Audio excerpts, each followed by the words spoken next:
নমস্কার সমস্ত বন্ধুদেরকে অনেক স্বাগত। এই মুহূর্তের আজকাল পরশু অনুষ্ঠান আপনারা দেখছেন। এখন একটা বেশ উত্তপ্ত সময়ের মধ্যে আমরা রয়েছি, এমনটা বলা যেতেই পারে। খুব সামনেই আবার আমরা জানি লোকসভা ভোট আসছে, মানে সব নিয়ে একটা সাজো সাজো রব, সবার মধ্যে একটা উৎকণ্ঠা যে কি হতে চলেছে। আবার মানে আমরা নিজেদেরকে সেই হিসেবে প্রিপেয়ার করব, বিভিন্ন ধরনের পলিসিস থাকবে, সেগুলোর সাথেও প্রত্যেকটি মানুষের জীবনযাত্রা একেবারে জড়িয়ে।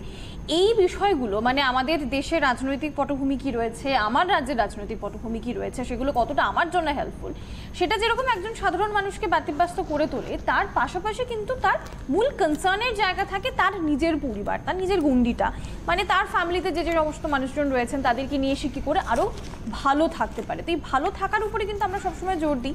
ইনফ্যাক্ট যে অনুষ্ঠানে এখন আমরা রয়েছি, এই অনুষ্ঠানে আমরা আপনাদেরকে বুঝতে শেখাই যে কিভাবে এই যে এত গ্রহ রয়েছে, নক্ষত্র রয়েছে, তাদের যে নেচার, অ্যাস্ট্রো নেচার, সেই অ্যাস্ট্রো নেচার আপনার নিজের বৈশিষ্ট্যের সঙ্গে, আপনার নিজের নেচারের সঙ্গে কিভাবে আপনি সেটা সংযোগ ঘটাবেন, কিভাবে সেটাকে কাজে লাগাবেন, পজিটিভ অর্থে ব্যবহার করবেন।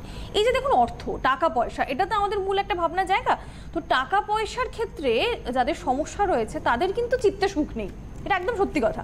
যে টাকা পয়সা নিয়ে সমস্যার ক্ষেত্রে অনেকে কি করেন, অনেকের তো আরও বড় বিপদ, তারা বিভিন্ন ধরনের লোন নিয়ে ফেলেন। অনেকের হোম লোন থাকে, এডুকেশন লোন থাকে, যারা ব্যবসায়ী তাদের তো একটা বিশাল বড় অঙ্কের লোন থাকে ব্যাংকে, এবং সেই টাকা কিন্তু চলতে থাকে। তো যাদের ঋণ হয়ে গিয়েছে, লোন হয়ে গিয়েছে, বছরের পর বছর সেই পরিমাণটা বাড়ছে, শোধ করতে পারছেন না আপনারা, এমন একটা জায়গায় পৌঁছে গিয়েছেন যে প্রায় এবারে দেওয়ালে পিঠ থেকে গিয়েছে, আর্থিক অবস্থা পুরোপুরি ভেঙে পড়েছে। এমনটা কি কখনো ভেবে দেখেছেন যে আচ্ছা অ্যাস্ট্রোনেচার থেরাপি থেকে আমরা কি এর কোনো ব্যাখ্যা পেতে পারি, বা অ্যাস্ট্রোনেচার থেরাপি কি সত্যি আমাদেরকে সচেতন করতে পারে, আমার এরকম কোনো সম্ভাবনা রয়েছে কিনা? আজকে চাইবো এই বিষয় নিয়ে আলোচনা করতে। সঙ্গে পেয়ে গেছি অবশ্যই শ্রী সুদীপ আনন্দকে। অনেক স্বাগত দাদা আপনার অনুষ্ঠানে। হ্যাঁ, ধন্যবাদ তোমাকে এবং সকল শ্রোতা এবং দর্শক বন্ধুকে আমার আন্তরিক শুভেচ্ছা এবং অভিনন্দন জানাই। সেই সঙ্গে সঙ্গে এই যে অ্যাস্ট্রোনেচার থেরাপি, আমি দীর্ঘদিন ধরে এটার আলোচনা করছি। আমাদের যে প্রত্যেকটা জিনিস আজকে সমাজে বাস্তব ক্ষেত্রে দেখা যায় যে মানুষ তার যে ক্ষয়ক্ষতি বা উন্নতি প্রত্যেকটা ক্ষেত্রেই কিন্তু তার একটা খুব আগে থাকতে একটা আভাস পায় প্রত্যেকটা মানুষ। এটা একদম পেতেই হবে, প্রত্যেকটা মানুষ কিন্তু একটা আভাস পায় যে আমার কি আসছে, কি হবে, জীবনটা কি হবে, সামনে কি আছে, মানে এইটা ভাবার আগে কিন্তু মানুষ অনেক কিছু একটা আভাস পায়, পূর্বাভাস পায়। কিন্তু আমরা অনেকে বুঝি না যে এইগুলো সবই কিন্তু আমাদের অ্যাস্ট্রো নেচার থেকে আসে। অর্থাৎ আমাদের অ্যাস্ট্রো নেচার সম্মত জিনিস সেইগুলোই কিন্তু পরবর্তীকালে আমাদের বড় আকারে আসে। আমি লক্ষ্য করেছি যে যেই সব ছাত্রের খারাপ রেজাল্ট হচ্ছে তাদের মধ্যে চেতনাই থাকে না যে পরীক্ষার সময় কি করে আমি উত্তরটা ঠিকভাবে লিখবো আর কি। হ্যাঁ, আমি এটা খুব ভালোভাবে লক্ষ্য করেছি। আবার যার ধরুন মানে যে কোনো ক্ষেত্রে প্রচণ্ড অর্থ ক্ষয়, অর্থ লস, অর্থের প্রতি তার কোনো চেষ্টা চিন্তাই নেই যে কীভাবে অর্থটাকে ধরে রাখবো বা অর্থটা মানে বৃদ্ধি হবে, বা আমি আমার কাজের জায়গাটাকে খুব সুন্দর করে ধরে রাখবো, তার কিন্তু দেখেছি চারপাশে একটা নেগেটিভ টেন্ডেন্সি তৈরি হচ্ছে এবং তার থেকে ক্রমশ পদের অবনতি হচ্ছে, আর্থিক অবনতি হচ্ছে, ঋণে জড়িয়ে পড়ছে বিভিন্নভাবে, মানে একেবারে ভীষণভাবে ঋণগ্রস্ত হয়ে যাচ্ছে। এইগুলো কিন্তু সবই অ্যাস্ট্রো নেচার। অ্যাস্ট্রো নেচার কি থেকে আসে? গ্রহের প্রভাব, গ্রহ এবং নক্ষত্রের যে প্রভাব, তার থেকে অ্যাস্ট্রো নেচার তৈরি হয়। এই গ্রহের প্রভাব থেকে যে অ্যাস্ট্রো নেচার, তাকে ব্যাখ্যা করব এবং কিভাবে মানুষ এর থেকে খুব ভালো জায়গায় যেতে পারবে। আজকে ঋণগ্রস্ত যারা হয়ে রয়েছেন এবং যারা কর্মক্ষেত্রে কাজ করেও সফলতা অর্জন করতে পারছেন না, তাদের জন্য আজকে আমার অনুষ্ঠান এবং খুব ভালো একটা টিপস আজকে আমি দিয়ে যাব। একটা ফোন নিয়ে নি তার আগে সুদীপ দা, তারপর আমরা আলোচনায় থাকব। নিশ্চয়ই। কে রয়েছেন? নমস্কার।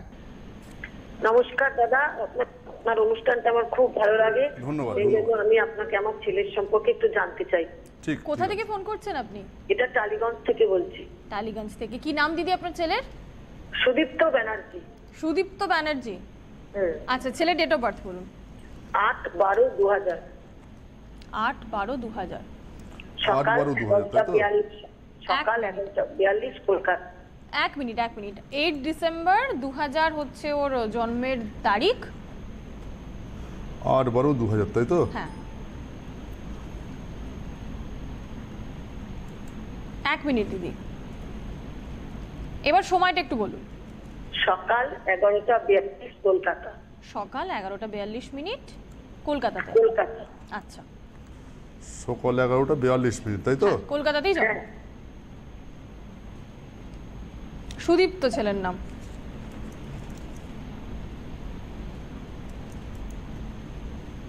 আচ্ছা দাঁড়ান, কলকাতাতে তো? হ্যাঁ হ্যাঁ, হ্যাঁ হ্যাঁ কলকাতাতে। ওকে, এটা কাজ করছে না কেন বুঝতে পারছি না, এটা ফোনটা এটা কি হলো? সঙ্গে থাকুন দিদি, আপনার ছেলের ছক পেয়ে গেছেন সুদীপদা। আচ্ছা নমস্কার। হ্যাঁ একদম, সেটি নিয়ে আমরা আলোচনা করব। আচ্ছা, এই ডেট অফ বার্থ অনুযায়ী 8 ডিসেম্বর 2000 ফ্রাইডে ছিল। হ্যাঁ ফ্রাইডে মেষ রাশি। হ্যাঁ হ্যাঁ ঠিক আছে, কলকাতা, সকাল 11:42, তাই তো? হ্যাঁ হ্যাঁ হ্যাঁ শুক্রবার ছিল, ঠিক আছে। এবার হ্যাঁ। দেখুন, কুম্ভ হচ্ছে লগ্ন, কুম্ভ লগ্ন, মেষ রাশি, অশ্বিনী নক্ষত্র, দেবগণ কেতুর মহাদশায় জন্ম হয়েছে, ঠিক আছে। আচ্ছা আচ্ছা অর্থাৎ কুম্ভ হচ্ছে লগ্ন এবং মেষ হচ্ছে রাশি, অশ্বিনী নক্ষত্র। দেখুন এবার আমি এই চার্টটার মধ্যে দেখতে পাচ্ছি যে জন্মকালীন বৃহস্পতি এবং শনি গ্রহটা রেট্রোগ্রেড রয়েছে। এই চার্টের আমি এই মূল ভাবটার মধ্যে ঢুকলাম। মূল ভাবে দেখুন, এ কিন্তু মানে এর লগ্ন থেকে, কুম্ভ লগ্ন থেকে 1 2 3 4 চতুর্থে বৃহস্পতি শনি রাজযোগকারী কিন্তু একটা যোগ রয়েছে এখানে, এটাকে বলা হয় গুরু সৌরী যোগ। কিন্তু ওর লগ্নপতি শনি চতুর্থ হাউসে বৃহস্পতির সঙ্গে গেছে, কিন্তু এখানে যে 4th হাউসটা সেটা রাহু দৃষ্ট রয়েছে, 2 স্টেপ অবজারভেশন অফ ট্রু, আর তার সঙ্গে সঙ্গে 8th হাউসে মঙ্গল রয়েছে। এইরকম কন্ডিশন থাকলে, এবং দেখুন তাই শুধু নয়, 2nd হাউসে যে বৃহস্পতি সেটাও কিন্তু এইখানে বৃহস্পতিটা এখানে কিন্তু রাহু দৃষ্ট হয়েছে, মানে এর জন্য কিন্তু দেখবেন ওর রেজাল্ট খারাপ হবে, মধ্যে মধ্যে রেজাল্টটা ও যতই ভালো মানে পড়ুক না কেন, রেজাল্টের ক্ষেত্রে কিন্তু দেখবেন একটা খারাপ রেজাল্ট আসছে এবং দীর্ঘদিন ধরে সেটা কিন্তু ওর মনের মধ্যে একটা ছাপ পড়ছে। এবং যখনই দেখবেন যে ওর পরীক্ষা আসে তখন একটা নার্ভাসনেস তৈরি হয়, নার্ভাসনেস থেকে ও কিন্তু মানে পরীক্ষার খাতাতেও এমনকি মানে ঠিকভাবে লিখে আসে না, এবং যখন পড়াশুনো করে স্মৃতিশক্তির অভাব হয়ে যায়, অর্থাৎ মনে রাখতে পারে না। এরকম হয় তো? 100% ঠিক বলেছেন। এই পরশু শুক্রবারে ও 11 থেকে 12 পিওর সায়েন্স নিয়ে পাস করলো। শুক্রবারে রেজাল্ট বেরিয়েছে। ও ধরুন বলছে 70 পাবে, সেখানে 50 পাচ্ছে। ও বলছে মা 80 পাবো, সেখানে 60 পাচ্ছে। এটা কি কারণে? আমি এই কথাটাই বললাম। দেখুন হ্যাঁ এইগুলো, এবং ওর অ্যাস্ট্রো নেচারের মধ্যে দেখবেন সবসময় কিন্তু ওর যে প্ল্যানেটগুলো এইখানটায় নেগেটিভলি অ্যাক্ট করছে, সেখানে দেখবেন অনেক সময় একটা আলস্য ভাব, অনেক সময় চট করে ঘুমিয়ে পড়া, পড়তে বসে একটু আলস্য ভাব, বা যে কোনো কর্মে একটু অনীহা, মাথার দিকে ব্যথা, এই বিশেষ করে পেছন দিকে মাথা ভারী ভারী লাগা, শরীর নিয়ে ভোগান্তি, এইগুলো। এবং তার সঙ্গে সঙ্গে একটা জেদ থাকবে, একগুয়েমি টেন্ডেন্সি আর কি। হ্যাঁ, ছেলে আপনার এমনি খুব ভালো, কিন্তু একগুয়েমি টেন্ডেন্সি প্রচণ্ডভাবে। হ্যাঁ দাদা, বলছি কি নাম্বারটা কি কারণে কমে আসে? এই নাম্বারটা কমে আসে, এটার জন্য একটু দেখাতে হবে চেম্বারে। আমার মনে হয় আমার কাছে যারা দেখায়, দেখুন খুব অহংকার নয়, গর্বও নয়, তবে আমার কাছে যারা দেখায় সেটা আমি আর বলবো না, আমার তার প্রমাণ রয়েছে, তার প্রচুর প্রমাণ রয়েছে। যারা আসবেন তারা নিশ্চয়ই দেখে যাবেন। যারা আসেন তাদের প্রত্যেকটা ছাত্রছাত্রীর জন্য আমি যে পরিমাণ খাটি, আর আমি যখন আমার কাছে তারা আসে, সেকেন্ড টাইম কারোর কাছে যেতে হয় না, এটা একদম গ্যারান্টেড। রেজাল্ট ভালো, আমি যেটা বলে দেবো সেই জায়গাটা তৈরি হবে। কিন্তু আমাকে দাদা আমি বলছি কি, একদিন যে একটা কথা বলে আপনার কাছেই আমি যাব। একজন আমাকে বলেছে একটা বৃহস্পতির এগুলো দিদি এখানে আলোচনা করার নয়। আপনি সুদীপদার কাছে আসতে চাইছেন, আপনি এসে ওনার সাথে যোগাযোগ করুন, কারণ এগুলো এখানে আলোচনা করার বিষয়ই নয়। কার সাথে আপনি কনসাল্ট করেছিলেন, তিনি আপনাকে কি বলেছেন, তার সঙ্গে কিন্তু অ্যাস্ট্রোনেচার থেরাপিকে গুলিয়ে দিলে হবে না। না, সেটা হবে না, একদমই না। এটা একদমই আলাদা বিষয়। অবশ্যই অবশ্যই এটা আপনাকে বুঝতে হবে, এটা সম্পূর্ণ আলাদা একটা বিষয় একদম। আর দ্বিতীয় কথা হচ্ছে, আমি যে কথাটা বলছিলাম, যারাই আসেন তারা আমাকে একটু সময় দিতে হবে, কেন অ্যাস্ট্রোলজি কিন্তু কোনো ম্যাজিক নয়, এটা কোনো ম্যাজিক্যাল বিদ্যা নয়, এটা হচ্ছে একটা নেচারও থেরাপি, নেচার থেরাপি। যার জন্য এই নেচার থেরাপি যখনই জানবেন তখনই কিন্তু তার স্টেপ রয়েছে, ধাপ, একটু সময় দিতে হয়, আগে ভাগে আসতে হয়। একদম মুহুর্মুহু টাইমে এলেন, পরীক্ষা দেবে তার 15 দিন আগে এলেন, 1 মাস আগে এলেন, সেই ক্ষেত্রে আমি অপারগ, কেন আমি ভগবান নই। পরিষ্কার কথা, যারা আসবেন আমাকে টাইম দেবেন, মিনিমাম পরীক্ষার আগে মিনিমাম 3টে মাস সময় কিন্তু আমাকে, বা 2.5 মাস সময়, 2 মাস সময়, একদম খুব মিনিমাম বলছি, আর 2 থেকে 2.5 মাস, মানে 2 থেকে 2.5 মাসে যদি হয় না, 3টে মাস সবসময় সময় আমাকে দেবেন। আগামী যারা পরীক্ষা দেবেন আগামী বছরের জন্য, বা নেক্সট যাদের কোনো চাকরির পরীক্ষাও আছে, আমি তাদের প্রত্যেকের দায়িত্ব নিই, এবং দায়িত্ব মানে আমার দায়িত্ব নেওয়া মানে প্রত্যেকের জন্য কিন্তু খাটি, এটা প্রত্যেকে জেনে গেছেন, আমার যারা ক্লায়েন্টস গ্রুপ যারা আছেন তারা প্রত্যেকে জেনে গেছেন যে আমি কিন্তু স্পেশালি তাদের জন্য অনেক কিছু করার চেষ্টা করি। আর সেখানে দাঁড়িয়ে আমি সবসময় বলবো অ্যাস্ট্রোলজি হচ্ছে কোনো ম্যাজিক্যাল বিদ্যা নয়, এটা একটা বাস্তব বিদ্যা, বাস্তবমুখী বিদ্যা, যেটা 8,500 বছর ধরে দুনিয়াতে রয়েছে। পৃথিবীতে রাজা মহারাজা সম্রাট থেকে শুরু করে এখনকার মন্ত্রী থেকে শুরু করে যত ফিল্ম আর্টিস্ট, ফিল্ম দুনিয়া, খেলোয়াড়, গায়ক গায়িকা, চাকরিরতা এবং সকলে ব্যবসা যারা করছেন, ব্যবসা পড়াশোনা যারা করছেন, লেখাপড়া, প্রত্যেকে কিন্তু এর সহায়তা নিচ্ছে। অ্যাস্ট্রোলজি অর্থাৎ প্রকৃত অ্যাস্ট্রোলজারের কাছে আপনার যেতে হবে। খুব বড় বড় ভাষণ দিয়ে গেল তা না। অ্যাস্ট্রোলজারকে আমি আপনাদেরকে এর আগেও বলেছি, অ্যাস্ট্রোলজার কে? যে নাকি আপনার অতীতটাকে আপনার সামনে বসে বলতে পারবে এবং যিনি বর্তমানটাকে আপনার সামনে বলতে পারবে আপনার কি চলছে সমস্যা, আপনার কি সমস্যা চলছে, অতীতে কি সমস্যা হয়েছিল, অতীতে আপনার স্টেপ বাই স্টেপ কি হয়েছিল, এই যারা বলতে পারবে তারা কিন্তু অ্যাস্ট্রোলজার। তারা আপনাকে ভবিষ্যৎটাও ঠিকভাবে গাইড করতে পারবে। আর এই কথাটা বলার জন্য আমি তার জন্য হাত জোর করে ক্ষমা চেয়ে নিচ্ছি, অনেক অ্যাস্ট্রোলজার বন্ধুর কাছে হাত জোর করে ক্ষমা চেয়ে নিচ্ছি। কেন? কারণটা হচ্ছে আপনারা চান প্রকৃত অ্যাস্ট্রোলজি, আপনারা চান প্রকৃত অ্যাস্ট্রোলজার। যারা আমার মাননীয় শ্রদ্ধেয় দর্শক এবং শ্রোতা বন্ধু প্রত্যেকে কিন্তু চান একজন প্রকৃত অ্যাস্ট্রোলজারের কাছে আমি যাব। যার জন্য অ্যাস্ট্রোলজার চেনার উপায়, আপনারা প্রকৃত অ্যাস্ট্রোলজি এবং অ্যাস্ট্রোলজার চান, যার জন্য আমি এটা আপনাদেরকে বলে দিই। আমাকেও আপনারা টেস্ট করবেন, অতীত বর্তমান বলতে পারছি কি না, আপনি যে সমস্যা নিয়ে এসেছেন সেই সমস্যাটা আমি বলতে পারছি কিনা আপনাদের সামনে বসে।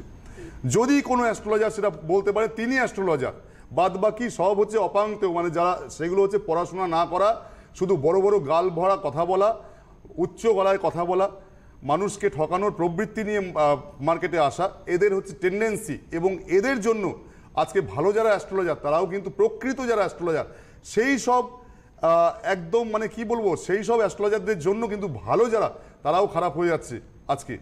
এইটা জানতে হবে, আপনাদেরকেই খুঁজে নিতে হবে ভালোকে মন্দকে। আমি তো একটা ওয়ে শিখিয়ে দিলাম, অর্থাৎ আপনাদেরকে জানতে হবে যে অ্যাস্ট্রোলজার আপনার ডেট অফ বার্থ দেখে বা হাত দেখে বা হোরাবিদ্যা করে, কেন এটা হোরাবিদ্যার মধ্যে আপনার অতীত এবং বর্তমানটাকে বলে দিতে পারবে পুঙ্খানুপুঙ্খ, তিনি আপনার ফিউচারটাকে গাইড করতে পারবেন, তিনি প্রকৃত অ্যাস্ট্রোলজার। এবং যার মধ্যে গ্রহ নাক্ষত্রিক গণনা, কনজাংশন, কম্বিনেশন এবং সংযোগ, যোগ, উপযোগ, এই যা নেচার সম্বন্ধে যার টোটাল আইডিয়া আছে 100%, he or she is astrologer, another are not astrologer. It is perfect. একেবারে পারফেক্ট। এবং সেটার জন্যই তো আমরা বলি এত সুযোগ আপনাদের কাছে থাকে। আজকে যেমনটা আমি বললাম একটু আগে যে দিদি ফোন করেছিলেন, হতে পারে আপনি ছেলের পড়াশোনা নিয়ে টেনশনে রয়েছেন, আপনি ভীষণ টেন্সড, আপনি অন্য কোনো জায়গায় কনসাল্ট করেছেন, সেটাই আমি বলবো তার সঙ্গে কিন্তু কোনোভাবেই অ্যাস্ট্রোনেচার থেরাপিকে গুলিয়ে ফেললে চলবে না। আজকে আপনার ছেলে ক্লাস 11 থেকে ক্লাস 12-এ উঠলো, মানে সামনের বার 2020-তে ও বোর্ড এক্সাম দেবে। এইটা হচ্ছে আইডিয়াল সময়, যেখানে ছেলে আপনার বলছে যে আমি 70 পাবো, আপনি দেখছেন সেই সাবজেক্টেও 50 পাচ্ছে, যেখানেও বলছে যে আমি ডেফিনেটলি এটাতে 80-এর উপরে পাবো, সেটাতে যখন আপনি দেখছেন আপনার ছেলে 60 স্কোর করছে, আপনার টেনশন হওয়া খুব স্বাভাবিক। এই যে একটা বছর হাতে সময় রয়েছে, এই একটা বছর যদি অ্যাস্ট্রোনেচার থেরাপির সাহায্যে ওই স্টুডেন্টটার সঠিক কাউন্সেলিং করা যায়, ওই স্টুডেন্টটার সঠিক রেমিডিয়াল গাইডেন্স দেওয়া যায়, তাহলেই কিন্তু সেই রেজাল্টটা অ্যাচিভ করা সম্ভব যেটা আপনারা চান। অবশ্যই। এবং কলকাতা থেকে আপনি ফোন করছেন, কলকাতায় দুটো জায়গাতে আপনারা যোগাযোগ করতে পারেন সুদীপানন্দের সঙ্গে। এক তো আমি বলবো সিথির মোড়ের কথা, আজকে সোমবার, আজকেই সিথির মোড়ে চেম্বার থাকে, আপনারা যোগাযোগ করতে পারেন। এবং প্রত্যেক মঙ্গলবার গড়িয়াহাটে থাকছেন শ্রী সুদীপানন্দ আপনাদের জন্য। আপনাদেরকে পরিষেবা দেওয়াটাই ওনার কাজ। আপনাদের কাজ সঠিক অ্যাস্ট্রোনেচার থেরাপির সাহায্যে, সঠিক রেমিডিয়াল গাইডেন্সের সাহায্যে নিজেদের ভবিষ্যৎটাকে আলোকিত করা। এটাই কিন্তু এক এবং একমাত্র উদ্দেশ্য। কোনো ভয় দেখানোর উদ্দেশ্য আমাদের নেই। আমরা সবসময় চাই পজিটিভ দিকে আপনাদের চালিত করতে, আপনাদেরকে সচেতন করতে। অ্যাস্ট্রোলজি তো অ্যাকচুয়ালি জ্যোতিষ, জ্যোতিযুক্ত ঈশ মানে ঈশ্বর, ঈশ্বরের থেকে যে জ্যোতি প্রাপ্ত হয় তাই জ্যোতিষ। অর্থাৎ বুঝতে পারছেন কোনখানে এই বিদ্যাকে রাখা হয়েছে।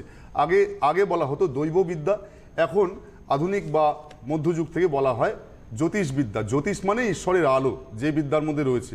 অর্থাৎ এই বিদ্যা খুব শুদ্ধ বিদ্যা, প্রচণ্ড শুদ্ধ সাত্ত্বিক নিজেকেও থাকতে হয়, তবেই এই বিদ্যা হবে। নইলে বললাম যে আর সব আবর্জনা, তাদের দ্বারা অ্যাস্ট্রোলজি হবে না। প্রকৃত অ্যাস্ট্রোলজার হতে গেলে কিন্তু প্রচণ্ড সাত্ত্বিক এবং শুদ্ধ থাকতে হয়। মানুষকে ঠকানোর প্রবৃত্তি থাকলে, শুধু ইনকাম করবো প্রবৃত্তি থাকলে অ্যাস্ট্রোলজি হবে না। অ্যাস্ট্রোলজি দিয়ে মানুষের কল্যাণ সাধন করতে হবে। পয়সা এমনি পেছনে ছুটবে, পয়সার জন্য ছুটতে হয় না। এটা কিন্তু সত্যি মানুষের কল্যাণ করার মতোই একটি সাবজেক্ট। কে আছেন আমাদের সঙ্গে? নমস্কার। হ্যালো, নমস্কার। হ্যাঁ নমস্কার, বলুন। আমি আগরতলা থেকে বলছি। টিভির ভলিউমটা একদম কমিয়ে দেবেন দিদি। হ্যাঁ, একদম মিউট করে দিয়েছি। বলুন। অনেক নমস্কার, স্বাগত আপনাকে অনুষ্ঠানে, বলুন। হ্যাঁ, আমি আমার ছেলে সম্পর্কে জানতে চাই। আচ্ছা, কি নাম দিদি ছেলের? ছেলের শাগনিক পাল। শাগনিক। ডেট অফ বার্থ বলুন শাগনিকের। 2006। তারিখটা বলুন। 13 ফেব্রুয়ারি। 13 রাত 1। ফেব্রুয়ারি 2006। হ্যাঁ, রাত 1টা। রাত 1টার সময় জন্ম। কোথায় জন্ম? আগরতলা। আগরতলাতে। এটা কি মানে আপনার 12 তারিখ পেরিয়ে 13 তারিখ তো? হ্যাঁ হ্যাঁ হ্যাঁ, আচ্ছা। 12 তারিখ পেরিয়ে রাত। রাত্রি আপনি কি 1টা। এখন আগরতলা থেকে বলছেন? হ্যাঁ হ্যাঁ, আমি এখন আগরতলা থেকেই বলছি। এখন আগরতলা থেকে বলছেন, আচ্ছা ঠিক আছে। টাইমটা বলুন। রাত 1টা। রাত 1টা। রাত 1টা। জন্মস্থানটা কোথায় বললেন? আগরতলা। হুম। আগরতলা। ওকে ওকে।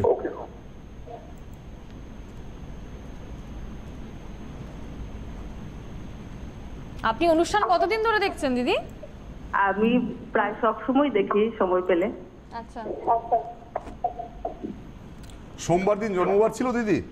হ্যাঁ হ্যাঁ 13ই ফেব্রুয়ারি সোমবার ছিল দেখাচ্ছে, ঠিক আছে। হ্যাঁ, রবিবার রাত 1টা, মানে সোমবার পরে। মানে হ্যাঁ, রবিবার রাত 12টা ক্রস করে হয়েছে আর কি। হ্যাঁ হ্যাঁ হ্যাঁ।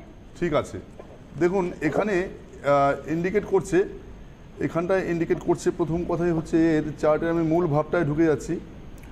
বৃশ্চিক লগ্ন, কর্কট রাশি, অশ্লেষা নক্ষত্র। কি বললাম? বৃশ্চিক লগ্ন, কর্কট রাশি এবং অশ্লেষা নক্ষত্র, ঠিক আছে। এর দেখুন এই চার্টের মধ্যে অশ্লেষা নক্ষত্র মানে বুধের মহাদশায় জন্ম হয়েছে, আর এখানে বিপ্রবর্ণ। আর ওর চার্টের লগ্ন থেকে 1, 2, 3, 4 চতুর্থে বুধায়িত্ব দোষ ঘটেছে, কিন্তু পঞ্চমে রাহু। এই স্থলে পঞ্চমে রাহু থাকলে ন্যাচারালি আমি দেখেছি বিদ্যায় অমনোযোগিতা আসে। আবার রাহু যদি নক্ষত্রটা দেখি, রাহু নক্ষত্র হচ্ছে উত্তর ভাদ্রপদ, ও বাবা, তাহলে তো বিদ্যার অমনোযোগিতা, মনে থাকে না, পড়াশোনার ডিস্টারবেন্স, এ তো উচ্চাশার ক্ষেত্রে দেখা যাবে বারংবার যেন বাধাপ্রাপ্তি, উচ্চাশা যেন ঠিকঠাক ফুলফিলমেন্ট হয় না।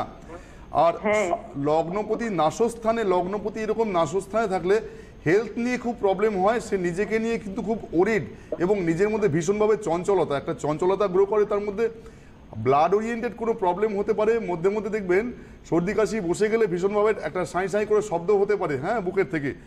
আর এগুলো হয়। হ্যাঁ হ্যাঁ, এগুলো সব ঠিক আছে, সব ঠিক আছে। এবং দেখুন অ্যাস্ট্রো নেচারের মধ্যে ওর একটা জিনিস আমি খুব ভালো পাচ্ছি, আজকের শাগনিক কিন্তু আপনি দেখছেন একরকম, আমি ফিউচারের শাগনিককে দেখতে পাচ্ছি খুব ভালো, ঠিক আছে। কিন্তু এই সময়টাকে একটু ভালো করে নিন, আমার মনে হয় অ্যাস্ট্রো নেচার থেরাপির মাধ্যমে এই সময়টাকে একটু ভালো করে নিন। ফিউচারের শাগনিক কিন্তু ভীষণ একটা ভালো জায়গা তৈরি করবে। আজকে আমি আপনাকে বললাম আজকের অমনোযোগিতা রয়েছে, পড়তে বসলে হয়তো ভালো করে পড়াশোনা করে না, রেজাল্ট খুব ভালো হয় না, তাই তো? ঠিক আছে, একদম ঠিক। ঠিক বলছি? এইটাই মূল সমস্যা নাকি আপনার? হ্যাঁ, এটাই আমার সমস্যা। এটাই মূল সমস্যা। আচ্ছা আচ্ছা, তো দেখুন আপনার এই সমস্যাগুলো থেকে দূরীভূত হতে গেলে প্রথম কথাই হচ্ছে এখন যা দশান্তর দশা এবং এখন যা গ্রহ পজিশন, তাতে করে এই সময়টা কিন্তু একটা ডিস্টারবেন্স, এই টাইমটা কিন্তু ডিস্টার্ব যাবে আর কি। হ্যাঁ, তা আমার মনে হয় হ্যাঁ যথাযথ প্রতিকার, প্রতিকার মানেই যে বড় বড় খরচা, বড় বড় তা না। প্রতিকার মানে হচ্ছে একটা ওয়ে, রাস্তাটা জানুন কি করলে ভালো হবে। শুধু খরচা নয়, খরচার পাশাপাশি হয়তো কোনো কোনো ক্ষেত্রে খরচা লাগেই না, শুধু কিছু টিপসের মাধ্যমে ভালো হয়ে যাওয়া যায়। আবার কিছু কিছু ক্ষেত্রে খরচা করতে হয়, নইলে সম্ভব হয় না, সেগুলো তো কিছু করার থাকে না। তা সেইগুলোর মাধ্যমে একটা ওয়ে, রেমেডি মানে হচ্ছে একটা ওয়ে, পথ, সেই পথটাকে জানুন কি করলে আপনার ছেলে সেই ভালো জায়গাটাকে অ্যাচিভ করতে পারবে, ঠিক আছে। কেননা ওর ভাগ্যপতি চন্দ্র, এই ভাগ্যপতি চন্দ্রের সঙ্গে কিন্তু শনি আবার নাশভাবে চন্দ্রের সঙ্গে শনি চন্দ্র যোগ তৈরি করেছে, যার জন্য দেখবেন যে কোনো প্রাপ্তির ক্ষেত্রে ওর ছোটবেলা থেকে একটা বাধা, যাই করছে মধ্যে মধ্যে একটু বদনামের শিকার হয়, তাই না? হ্যাঁ, তাহলে বদনামের শিকার হয়। তা এই জায়গাগুলো থেকে বেরিয়ে আসতে হবে। দেখুন এটা মিলতেই হবে। আপনি যে মানে আপনি ছেলেকে নিয়ে যখন কথা বলছেন এবং আপনার ছেলের ন্যাটাল চার্টটা যখন সুদীপদার হাতে এসে পৌঁছেছে, তখন আপনাকে বুঝতে হবে যে এবারে যে কথাগুলো সুদীপদা বলবেন সেগুলো অ্যাস্ট্রোনেচার থেরাপি অনুযায়ী, এবং সেটা মিলতেই হবে। মিলছেও, আপনি সেটা স্বীকারও করলেন। মুশকিল হচ্ছে বাবা মায়েরা সবসময় ছেলে মেয়েদের কেরিয়ার, তাদের পড়াশোনাটা নিয়ে ওয়ারিড থাকেন। পরপর 2 মায়ের ফোন আমরা আজকে পেলাম, দুটি ক্ষেত্রেই ছেলেরা এখন পড়াশোনা করছে, এবং দুজনের ক্ষেত্রে আমি একই কথা বলবো, যেটা হাই টাইম নিজেদের ছেলেদের পড়াশোনার যে জায়গাগুলোতে ঘাটতি হচ্ছে, যার জন্য রেজাল্টটা হচ্ছে না বা কেরিয়ারটা মনের মধ্যে তৈরি করতে পারছে না, সেখানেই কিন্তু অ্যাস্ট্রোনেচার থেরাপির মূল দরকার। ওই জায়গাটা নিয়েই কাজ করে অ্যাস্ট্রোনেচার থেরাপি। তো আমি বলবো ত্রিপুরাতে সামনের মাসে এপ্রিল মাসে চেম্বার রয়েছে সুদীপ দা, সেটা হচ্ছে 30শে এপ্রিল, আপনারা যোগাযোগ করে নিতে পারেন। তার আগে আমি অন্য জায়গাগুলোর কথা বলে দেবো। বোলপুরে 14 তারিখ, মানে এই মাসের 14 তারিখ, 14ই মার্চ থাকবেন সুদীপদা, আপনারা যোগাযোগ করুন। 15 মার্চ বর্ধমানে চেম্বার থাকবে, কৃষ্ণনগরে চেম্বার থাকবে মার্চ মাসের 16 তারিখ। 20 তারিখ আপনারা বারাসাতে চেম্বার পাচ্ছেন। 24শে মার্চ চন্দননগরে থাকবেন সুদীপদা। 28শে মার্চ গুয়াহাটি, আসামের গুয়াহাটিতে থাকছে চেম্বার। কোচবিহার এবং আলিপুরদুয়ারে চেম্বার থাকবে মার্চ মাসের 29 তারিখ। 29 মার্চ নর্থ বেঙ্গলে যারা আছেন, যাদের কোচবিহার সুবিধে, যাদের আলিপুরদুয়ার সুবিধে, তারা যোগাযোগ করুন। 30 মার্চ, মার্চের 30 তারিখ শিলিগুড়িতে থাকছেন শ্রী সুদীপানন্দ। এপ্রিল মাসে চেম্বার থাকবে হলদিয়া এবং কাঁথিতে। এপ্রিল মাসের 4 তারিখ 4 এপ্রিল হলদিয়া এবং কাঁথিতে চেম্বার। 5 এপ্রিল মেদিনীপুরে চেম্বার। এপ্রিল মাসের 6 তারিখ হাওড়াতে চেম্বার থাকছে। দুর্গাপুরে চেম্বার থাকবে 8 তারিখ। 8 এপ্রিল দুর্গাপুর এবং আসানসোলে থাকবে চেম্বার। 25শে এপ্রিল মালদা, 26শে এপ্রিল বহরমপুর, 27শে এপ্রিল জামশেদপুর এবং এপ্রিল মাসের 30 তারিখ আগরতলা চেম্বার, যেটা আমি এক্ষুনি বললাম। তাছাড়াও কিন্তু দিল্লি, মুম্বাই, ব্যাঙ্গালোর, আন্দামান এই জায়গাগুলোতেও চেম্বার থাকে, সেখানে আপনারা যোগাযোগ করবেন। সিথির মোড়ে চেম্বার থাকে প্রত্যেক সোমবার। আজকেও সিথির মোড়ে যারা যারা নিজেদের নাম এনরোল করিয়েছেন, অ্যাপয়েন্টমেন্ট যাদের আছে, তারা অবশ্যই চলে আসুন। এখনও চাইলে আপনারা ফোন করে নিতে পারেন। হোয়াটসঅ্যাপ নাম্বার সুদীপদার 9674281071। এছাড়া ফোন নাম্বার রয়েছে 9433060200 বা 9007521015। আর গড়িয়াহাটে চেম্বার কিন্তু থাকে প্রত্যেক মঙ্গলবার। আজকে আমরা কথা বলছিলাম লোন বা ঋণ নিয়ে, তার পাশাপাশি স্টুডেন্টদের নিয়ে আপনি কথা বলছেন সুদীপদা, এবং স্টুডেন্টদের ফোনও কিন্তু আমরা ঘটনাচক্রে পাচ্ছি। হ্যাঁ পাচ্ছি। আমি আজকে লোন বা ঋণ, আমি বলেছিলাম যে আজকে টিপস খুব ভালো দেবো। সময় আছে তো নাকি?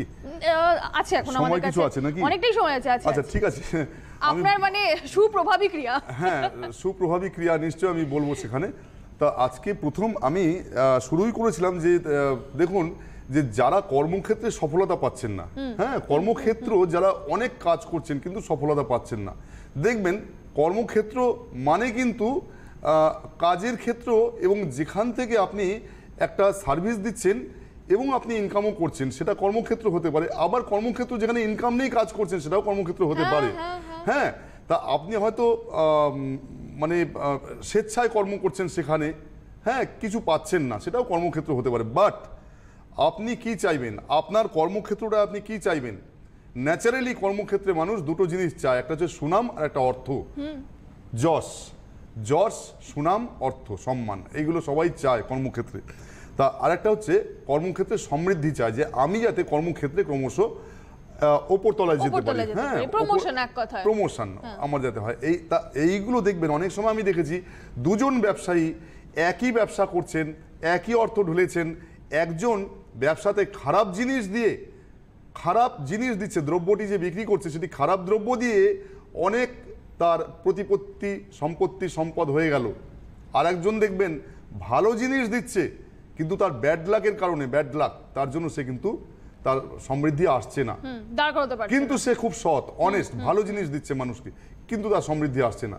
এটা কেন হয়? আবার দেখবেন কর্মক্ষেত্রেও একই কোয়ালিফিকেশন, একই পদে রয়েছে, একজনের অনেক সুনাম, আর একজনের দেখবেন সুনাম কম, তার সঙ্গে অর্থটাও কম। এইগুলো কেন হয়? এইগুলো যাদের হয়, আমি দেখেছি তাদের ক্ষেত্রে কর্মের লর্ড, লগ্ন লর্ড, ভাগ্যপতি, এইগুলো এবং সেকেন্ড হাউস লর্ড এবং একাদশ হাউস লর্ড, এইগুলো খুব ডিস্টার্ব থাকে। একদম সময় কম। তার সঙ্গে সঙ্গে বলে দিই এনারা কি করবেন। এনারা 8টা শনিবারে, আমি এই সুপ্রভাবী ক্রিয়াটা, এই যে ক্রিয়াটা সুপ্রভাবী ক্রিয়া, এটা আপনারা পালন করে দেখবেন। যাদের এরকম হচ্ছে তারা কি করবেন, 8টা শনিবার পালন করবেন। কিভাবে? সঙ্গে সঙ্গে তৈরি রুটি, আটার রুটি, আগের দিনের বাসি হলে হবে না, দিনের রুটি তৈরি করে সেটা সর্ষের তেলে ভেজে নেবেন। সর্ষের তেলে ভেজে নিয়ে রাস্তার কোনো কুকুরকে গিয়ে খাইয়ে দেবেন। এইভাবে 8টা দিন করুন, 8টা ক্রিয়া। তারপরে আপনারা খাইয়ে দেওয়ার পরে স্নান করে নেবেন। স্নান করে নিয়ে ঘরে যদি অষ্টলক্ষ্মী পুজো করতে পারেন, অথবা যদি নর্মাল লক্ষ্মী পুজো করতে পারেন, নর্মাল লক্ষ্মী পুজো, তাহলে দেখবেন একদম গ্যারান্টি সহকারে বললাম যে জায়গাটা অনেকটা রিকভার হবে এবং অনেকটা নামযশ বা অর্থনৈতিক দিক খুলে যাবে, অবশ্যই সমৃদ্ধি আসবে। এই সুপ্রভাবী ক্রিয়া আপনারা করুন, সঙ্গে থাকুন আমাদের এই অনুষ্ঠান, সঙ্গে থাকুক শ্রী সুদীপানন্দ। আবার পরের অনুষ্ঠান আপনাদের সঙ্গে দেখা হবে। অনেক ধন্যবাদ দাদা।